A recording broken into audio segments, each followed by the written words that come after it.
Hello student, प्रिय दर्शन knowledge power पर आपका स्वागत है। आज का विषय है व्यंजन संधि।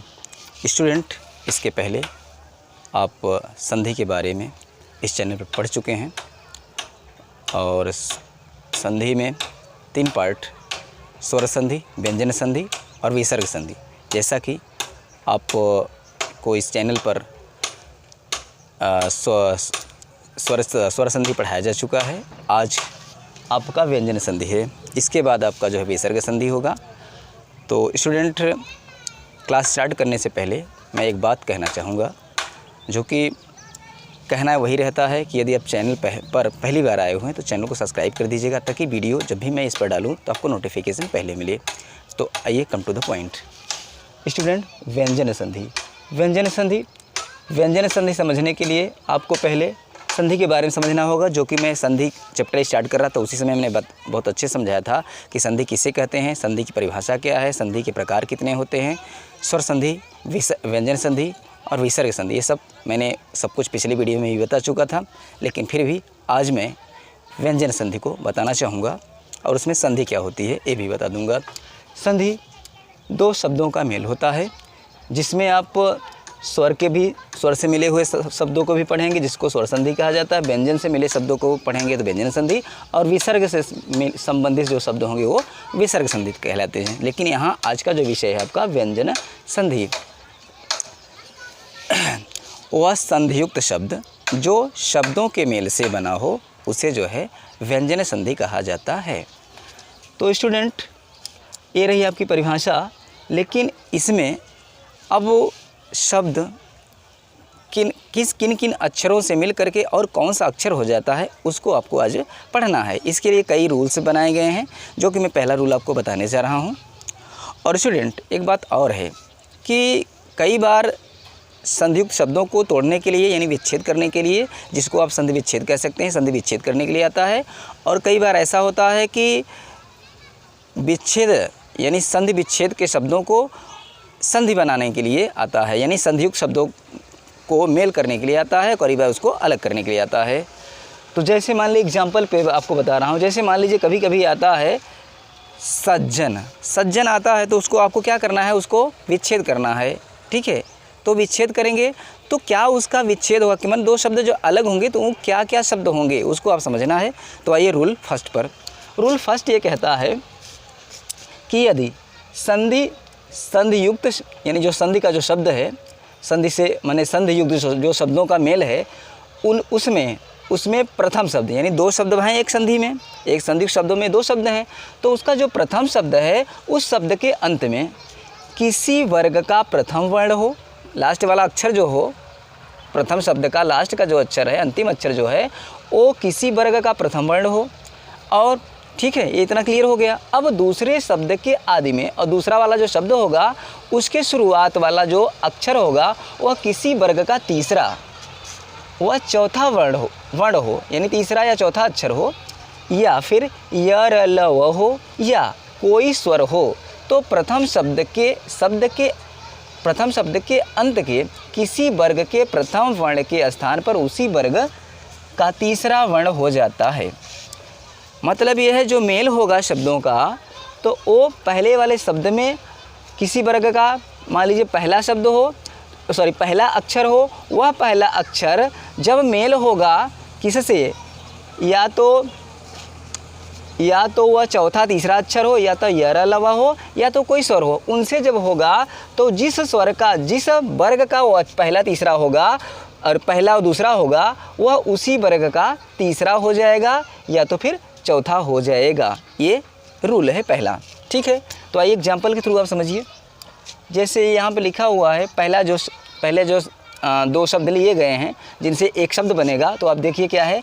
पहला शब्द है दिक और दूसरा क्या है, अंबर। तो पहले का जो लास्ट क्या है, क, जो कि आपका प्रथम अक्षर है, और फिर यहाँ पर स्वर आ गया है। तो इनसे मिल करके क्या होगा, इसी का तीसरा वर्ग हो जाएगा, पहले का तीसरा अक्षर बन जाएगा मेल इसका। ठीक है, आइए दी, और यहाँ पर क की जगह मैंने बताया तीसरा क्या हो जाएगा, ग। ठीक है, फिर दिग, ये पूरा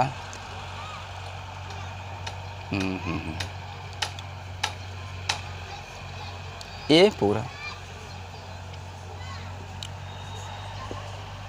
दिगंबर, दिगंबर। ठीक है, मैंने ये बताया कि क से यहाँ ग बन गया, बाकी सारे अक्षर वही हैं। कभी कभी दिगंबर को विच्छेद करने के लिए आएगा, तो दिगंबर को कैसे आप करेंगे, उसको आपको करना है 2 शब्दों में तोड़ना है। तो तोड़ेंगे तो क्या हो जाएगा, दिक धन अंबर। ठीक है, फिर दूसरे शब्द को मैं समझा रहा हूँ कि दूसरा संयुक्त शब्द कैसे एक शब्द बनता है। देखिए यहाँ पर 2 शब्द दिए, एक है जगत, जगत मतलब आप जानते हैं संसार, और एक ईश माने ईश्वर। तो देखो दोनों मिल करके क्या हो जाएंगे, जगत का, पहले जगत का त, यहाँ का त का क्या हो जाएगा, तीसरा हो जाएगा। तीसरा क्या होगा, त थ द हो जाएगा। ठीक है, त थ के बाद द। हाँ चलिए, इतना आपने किया, इतने के बाद में ये हो गया। ठीक है, अब बाकी इसको बड़ी की मात्रा लगा दीजिए। अब आपका क्या बन गया, जगदीश। ठीक है, यही शब्द यहाँ भी जगदीश को भी आएगा, उसको तोड़ने के लिए जगत धन ईश। आइए अगला शब्द मैंने क्या लिया यहाँ पर, ये कई बार स्टूडेंट एग्जामिनेशन में आपको आते रहते हैं। और एक बात और कह दूँ आपको, क्योंकि संधि विच्छेद एक ऐसा इंपॉर्टेंट चैप्टर है जो आपके कोई ना कोई एग्ज़ाम में आता ही रहता है। जैसे मान लीजिए आपका चाहे अभी बीएड एंट्रेंस एग्जाम होने वाला, उसमें भी आ सकता है। लेखपाल का भी एग्जाम होने वाला, इसमें भी आ सकता है। फिर आपका लोअर पीसीएस हो, चाहे पीसीएस हो, चाहे लेखपाल हो, या यूपीएसआई, यूपीपी, ढेर सारे एग्जामिनेशन में संधि से शब्द पूछे ही जाते हैं। तो इसलिए मैंने ये आपको चैप्टर पढ़ने का प्रयास कर रहा हूँ। तो देखिए, सत एक शब्द हो गया, दूसरा हो गया आचार। ये भी क्या हो गया, इसके अकॉर्डिंग। ठीक है, आपने उधर समझा है, ऊपर नीचे भी आप समझ सकते हैं। आ की मात्रा, सदाचार, सदाचार को भी आएगा, सदाचार को आएगा तो आप क्या लिखेंगे, सतधन आचार। फिर ये आ गया सदुपयोगी, इसको भी आप वही बिल्कुल सेम स्ट्रक्चर, मात्रा लगा दीजिए, बाकी सब सेम। आइए नेक्स्ट शब्द को समझ लीजिए, समझ में आपको आ रहे होंगे, अच्छी तरह से मैं समझता हूँ। यहाँ पर मैंने क्या बताया, यहाँ दिक का दिग हो जाएगा। ठीक है, बाकी सेम, दिग भ्रम। नेक्स्ट, सत्य का तीसरा अक्षर क्या हो जाएगा, सद वाणी, सद वाणी। अब यहाँ पर बृहद, बृहद का क्या हो जाएगा, फिर यहाँ भी वही है, बृहत्तकद बृहद्रथ। स्टूडेंट, पहले रूल को आपने समझ लिया होगा कि पहले अक्षर का तीसरा अक्षर हो रहा है। बस इतना अगर मोटी लेखा समझते हैं आप, तो इतने से आपका काम हो जाएगा। आइए, बहुत ज़्यादा अगर इतना ये आपको ये परिभाषा नहीं समझ में आती हो, अगर इतना भी आप दिमाग में समझ लेंगे कि पहले के बाद में, यानी पहले वर्ण के बाद में, पहले अक्षर के बाद में कोई स्वर आता है या लवा आता है, या उसी वर्ग का तीसरा चौथा आता है, तो तीसरा हो जाएगा, चौथा हो जाएगा। ठीक, आइए नेक्स्ट, दूसरा शब्द क्या है, यदि दूसरा रूल, यदि संधि के प्रथम संधियुक्त जो शब्द होगा, उसका प्रथम शब्द के अंत में किसी वर्ग का प्रथम वर्ण हो, कोई भी वर्ग हो, क वर्ग, च वर्ग, ट वर्ग, त वर्ग, प वर्ग, जो भी हो वर्ग हो, उसका क्या हो, प्रथम वर्ण हो। प्रथम वर्ण समझ रहे हैं आप, क हो। ठीक, मतलब क भी हो सकता है, च भी हो सकता है, ट भी हो, कुछ भी मतलब हो सकता है। ठीक है, मतलब वो पहला ही अक्षर होना चाहिए। किसी वर्ग का प्रथम अक्षर हो, कब हो, पहले शब्द के अंत में, पहले शब्द के अंत में कौन हो, किसी वर्ग का प्रथम अक्षर हो। ठीक है, यहाँ तक समझ में आ रहा, प्रथम वर्ण हो। अब चलिए, दूसरे शब्द का आदि में, दूसरे शब्द जो दूसरा शब्द होगा, उसका पहला वाला जो शुरुआती वाला जो अक्षर होगा, वो क्या होगा, प्रथम शब्द के वर्ग से परे। इसका जो वर्ग होगा, मान लीजिए क वर्ग है, तो क वर्ग का दूसरा वाला जो शब्द होगा वो नहीं होगा। से परे का कोई वर्ण हो तो प्रथम वर्ण का, अगर वो नहीं होगा लेकिन दूसरा वर्ण होगा तो प्रथम वर्ण के बदले उसी वर्ग का अनुनासिक हो जाता है। जैसे, समझ में आपको आ रहे हैं, जैसे एग्जाम्पल के थ्रू समझिए आप इसको कैसे समझना है। जैसे यहाँ पर त हो गया, त प्रथम अक्षर हुआ त वर्ग का। अब इसके त वर्ग का अक्षर इधर आना ही नहीं है, कोई च वर्ग आ जाएगा, क वर्ग आ जाएगा, प वर्ग आ जाएगा, लेकिन त वर्ग नहीं आएगा। जब त वर्ग नहीं आएगा तो ये क्या हो जाएगा, अनुनासिक में बदल जाएगा। तो यहाँ पर मैंने पहले ही इसमें लिख दिया है, तो मैं आपको बता रहा हूँ कैसे होगा। ये क्या हो रहा है, इतना हुआ आपका जग, अब ये अनुनासिक में चेंज हुआ, यहाँ पर क्या हो गया, जगन्नाथ। ठीक, अब दूसरे शब्द मैंने क्या लिया है, वाक, वाक, और ये मय है, तो ये क वर्ग का दूसरा उस रूल में नहीं पढ़ाया गया था कि क वर्ग का वो नहीं होगा, किसी दूसरे वर्ग का होगा, तो यह जो क है अपने अनुनासिक में बदल जाएगा। क का अनुनासिक होता है अंग, तो क अंग में बदल जाएगा। तो यहाँ क्या हो गया, वा वही लिखे, यहाँ पर अंग आ गया। ठीक है, फिर क्या हो गया, मैं यहाँ के जो कहते हो वांग में। ठीक, अगला समझिए आप, वांग में। अब मैंने यहाँ पर क्या लिया है, यहाँ पर सत मार्ग, सत मार्ग में त वर्ग का नहीं हो, कोई वर्ग दूसरा वर्ग आया हुआ है, तो आप देख रहे हैं, तो ये त अपने अनुनासिक बदलेगा। त वर्ग में कौन होगा, त थ द ध न होगा, तो क्या न हो जाएगा, तो क्या हो जाएगा, सन मार्ग। क्या हुआ, सन मार्ग। अब इसके बाद में क्या देखते हैं हम लोग, उत न, उत नति। अब ये भी उसी में चेंज होगा अकॉर्डिंग टू। अब ये समझ में आ रहा है तो ऊपर समझ, नीचे भी समझ में आ रहा है आपको। ठीक है, तो इस प्रकार से आपको ये बात, दोनों रूल समझ में आ गए होंगे। अब तीसरा रूल क्या है आपका, तीसरे रूल को अच्छे समझिए आप, क्या लिखा हुआ है, यदि प्रथम शब्द के अंत में, देखिए थोड़ा सा ये बड़ा है, आपको अच्छे समझना है।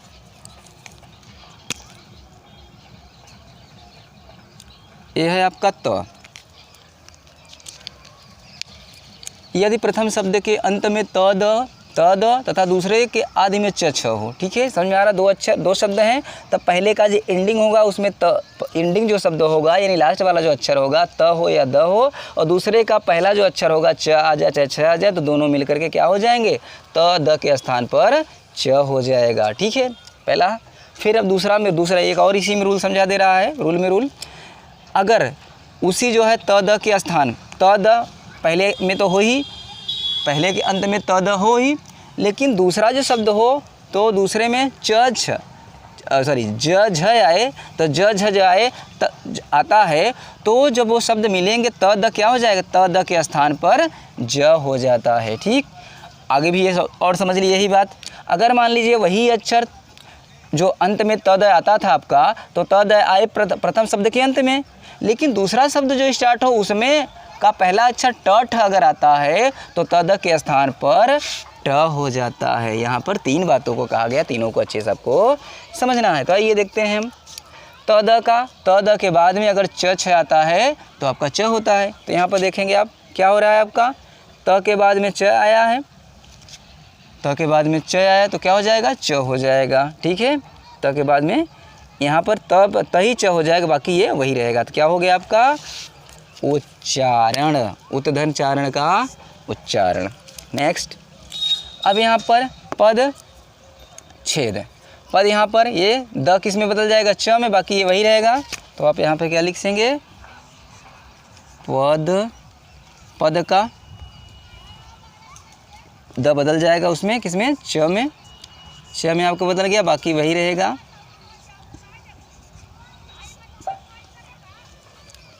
पच्छेद। अगला शब्द क्या दिया गया आपका, विपद जाल, विपद जाल। द के बाद आपका ज आया है, तो किस में बदल जाएगा, ये आकर के बदल जाएगा आपका ज में बदलेगा। ठीक है, विपद जाल, विपद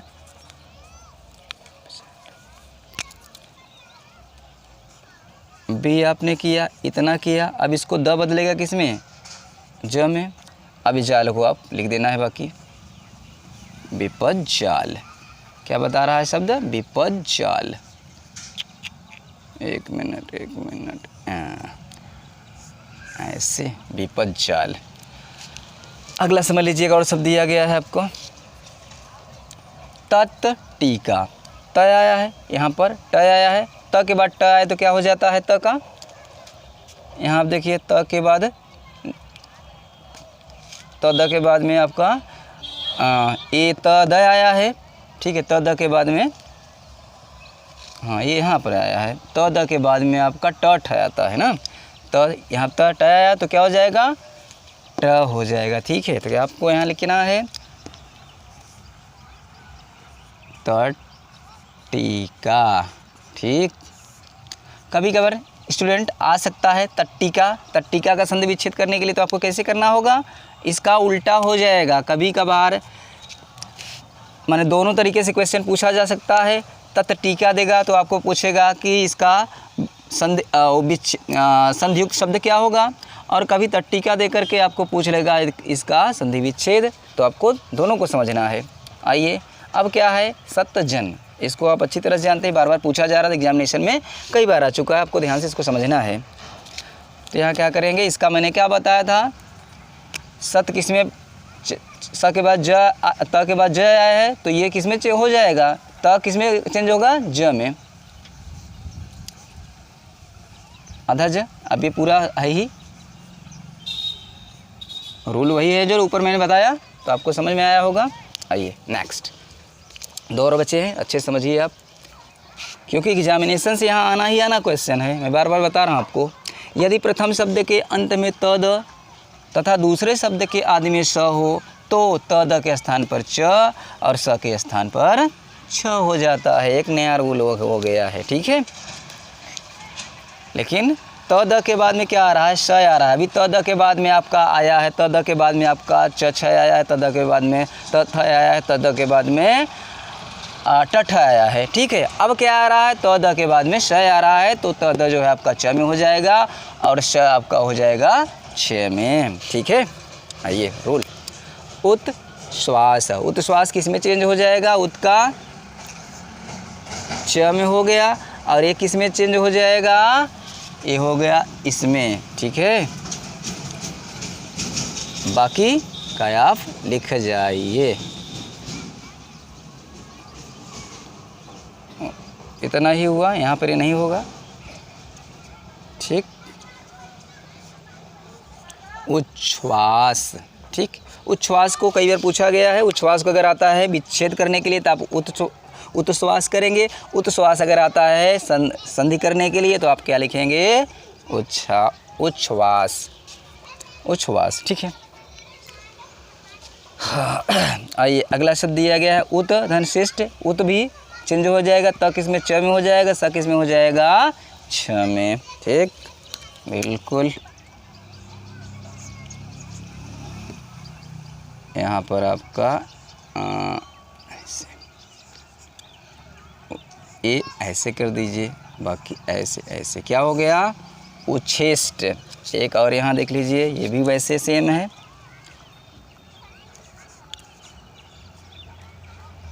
स र सर,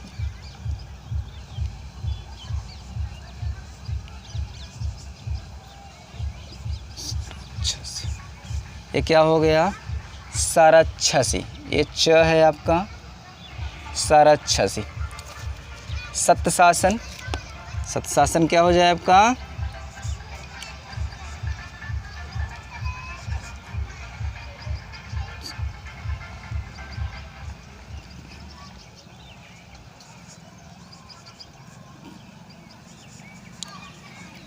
ठीक, इसको भी समझ लीजिए, बिल्कुल सेम। महत्व शासन, ये भी च तक म ह, इसको त को आप च में बदलिए, स को छ में, बाकी सेम, बाकी सेम। क्या हो जाएगा, महच्छक्ति। आइए, आपको यहाँ तक समझ में आ गया होगा। नेक्स्ट और ध्यान से समझ लीजिए, लास्ट है व्यंजन संधि में।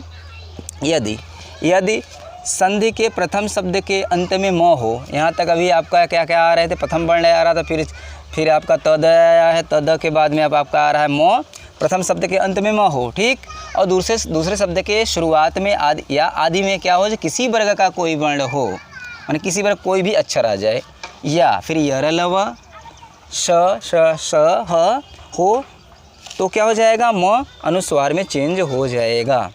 आइए, बदल जाएगा, देखिए कैसे चेंज हो रहा है। सम अपने उसमें बदलेगा अनुस्वार में, अनुस्वार न में, तो क्या हो जाएगा, ऊपर बिंदी, अनुस्वार बदल रहा है। बाकी सेम अच्छा लिखना है आपको। संयोग, संयोग को पूछ सकता है आपका, क्या पूछ सकता है उसको विच्छेद करने के लिए, तो विच्छेद करेंगे संयोग होगा। संयोग को पूछ लेगा संधियुक्त शब्द करने के लिए आप संयोग लिखेंगे, ठीक है। आगे ऐसे संयम को सम ये भी ऐसे हो जाएगा, ऊपर जो बचा हुआ है आप इसको लिख जाइए, बस बिल्कुल ऐसे सांचे पे आप रखते चले जाएंगे, आपका बनता चला जाएगा समहार। ये भी बहुत सरल है, बहुत ही सरल से आप समझना है। ऐसे आपने किया, ऊपर ऐसे आपने वो लगा दिया अनुस्वार, बाकी जो बचा हुआ है इसको लिख दीजिए। जो अक्षर बन रहा है वो आपका संधियुक्त शब्द हो जाएगा संवाद। ये हो गया आपका संहार और ये हो गया आपका संकल्प। देखिए कितना सरल तरीके से बनता चला जा रहा है, क्योंकि रूल पे आप चल रहे हैं। रूल पे समझे, रूल समझ में आ गया तो बाकी उदाहरण आपको समझ में ही आ जाएंगे। देखिए आपको इधर क्या हो रहा है, यहाँ अनुस्वार ऊपर ले जाइए, बाकी अच्छा लिख दीजिए। क्या हो गया आपका संतोष। संतोष का जब आपका आएगा विच्छेद करने का तो क्या हो जाएगा समधन तोष। बाकी वह भी वैसे ही यहाँ लिखिए संगम, यहाँ पे क्या हो गया संचय। स्टूडेंट आपने देखा कितने इजी तरीके से आपका व्यंजन संधि हो गए। और स्टूडेंट इतना भी इजी नहीं हुए, आप इसे ध्यान से और बारीकी से समझने का प्रयास करिए। अगर कहीं भी अगर कन्फ्यूजन रहता है तो आप मेरे व्हाट्सएप नंबर पर संपर्क कर सकते हैं, मुझसे भी जो है कांटेक्ट सीधा बात कर सकते हैं, पूछ सकते हैं। और अगर वीडियो ज़रा भी हेल्पफुल लगी तो अपने दोस्तों तक शेयर करिए, ताकि इसका बेनिफिट उन्हें भी मिल सके। अगर चैनल पहली बार हो तो सब्सक्राइब कर लीजिएगा, ताकि जब भी मैं कोई नया वीडियो डालूँ तो आपको नोटिफिकेशन पहले मिले। तो आपने समय दिया, अच्छे से समझा, उसके लिए बहुत बहुत धन्यवाद। अगले वीडियो में I will see you soon on again. तब तक टेक केयर।